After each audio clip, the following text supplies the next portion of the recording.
Light crew. Light crew Heavyweights. today. They're heavyweights, but we got light numbers. We're going to start with Chris Hansen with the registered guard. Hey, Kelly, filling in for Ryan here. He's off on swamped by football. Obviously, you have the game against UCLA on Sunday, and that's a big game. But how do you kind of keep everybody focused on what's ahead Friday first, making sure that they don't kind of peek ahead to what else is on tap this weekend? Because we haven't even talked to UCLA. I think they know they're playing UCLA because we play the LAs on the same weekend, but we've only talked about USC. And listen, right now we got to get better or USC's going to get us. So that's all our concern. I hate to go all Bill Belichick, but that's the truth. This is the only game that matters. I think one of our biggest strengths, not only as a staff, but the entire program, we never look ahead. And that's why rarely do we slip up. Because I think we have that next game mentality, always have. So we worked on USC today. Eric Scopel, 247 Sports. Obviously, it was big. Everybody went home, or a lot of people went home for Christmas. How was the process, I guess, of just coordinating everybody getting back, getting them through the protocols and starting practice? How did that all go? Yeah, nine of our 13 players went home for a few days anyway. They left right after the Washington State game. They returned mostly on Christmas Day.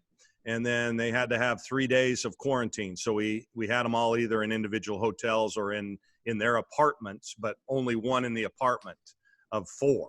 Okay. So they had to quarantine for 3 days. We tested them each day.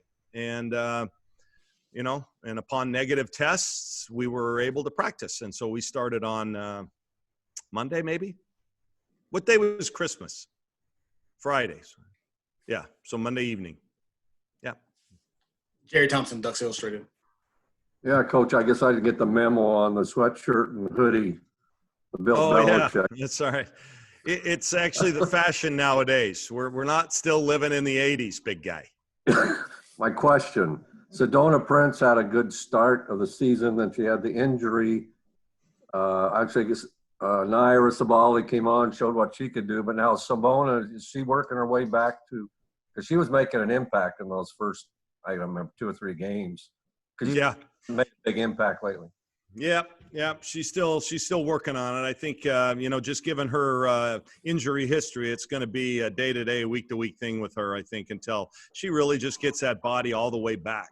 So she's hasn't practiced this week yet, and so we just don't know what's gonna happen with her. But she's doing a good job of rehabbing and doing the right things. Body's just gotta heal. I think the people forget the injury she had was quite severe. There are athletes that never come back from something like that. And so she had complications with it, and it continues to this day. So we'll keep working on it. All right. It'd be nice to get her back, though. That's for sure. She changes things.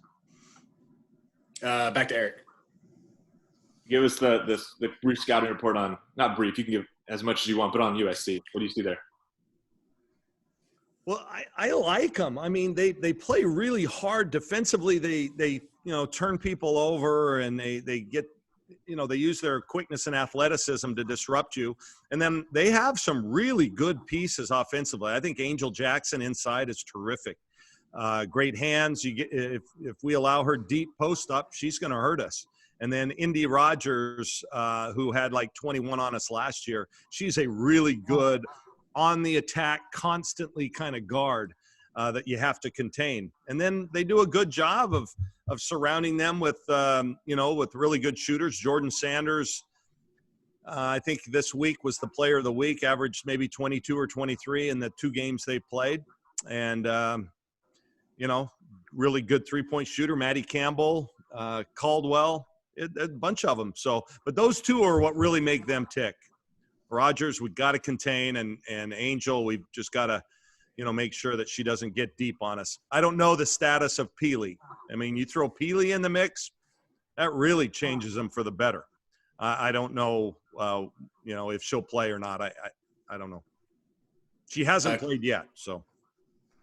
Back to Chris. What kind of benefits do you get from having a long layoff at this point in the season? And are you concerned that they're going to come back rusty? They're going to come back, or do you think they're going to come back fresh? I think breaks this time of year are really, really important. They are. I think kids need the mental rest.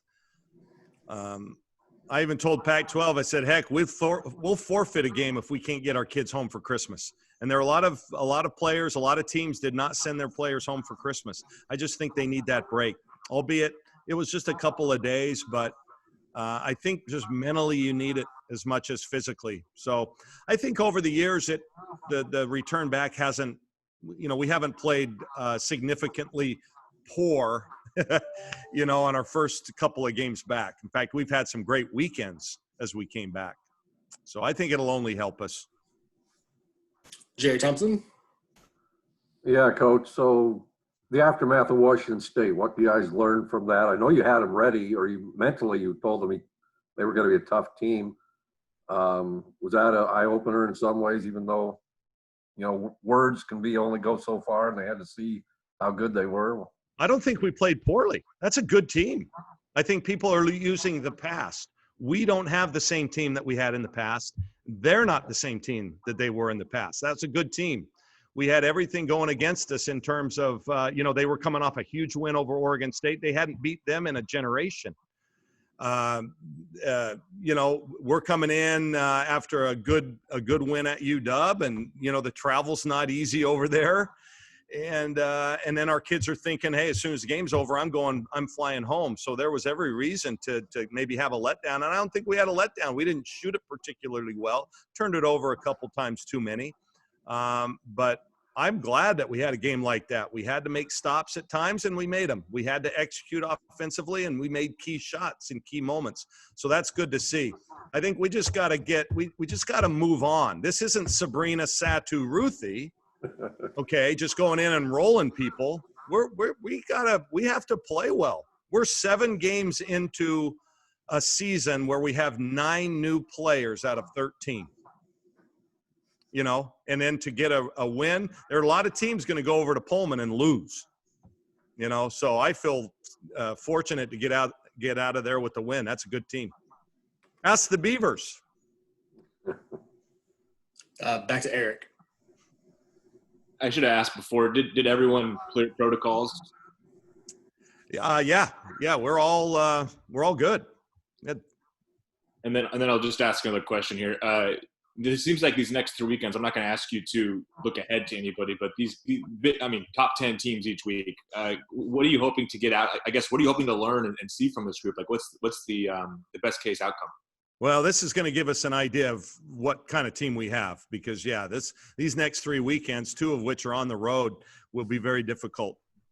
Like I said, it makes it even more difficult or worse if we don't take care of business on Friday. So that's all we can do is worry about Friday's game. But yes, as a coach, I see what's ahead. I know, and we're going to have to play our best. We're going to have to play better than we have in practice this week. That's for sure. Time for a couple more. Jerry? Yeah, Sydney Perry seemed to show why she was your number one recruits and kind of came on. Is anybody else that you think has been kind of coming on too? Yeah, you look at Maddie Shear was on the floor at the end of that close game defensively. She's a terrific defender. I think she's playing well. Angela Dugalich has shown flashes here and there.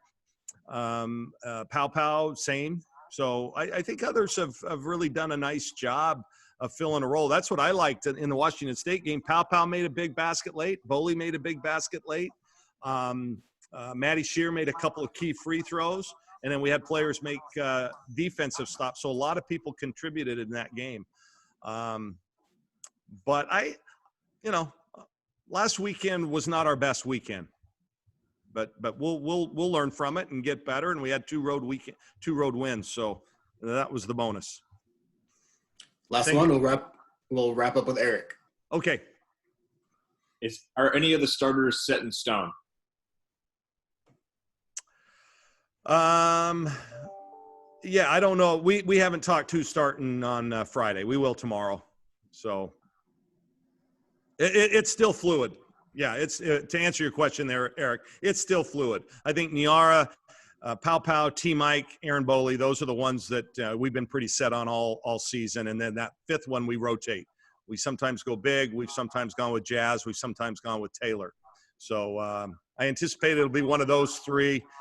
I haven't really. It kind of depends on the opponent too. But at some point, yeah, we'll probably hone in on it. I would put a couple of the other kids in that mix. Parrish, I think she's been playing well, man. That kid just fills up a stat sheet. She gets hands on a lot of balls. Good rebounder, gets to the line, shot it well this last weekend. So she's showing that maybe she's a contender there. All right, that'll do it for us, Coach. Thank you Thanks, very guys. much. Thanks. Thank you.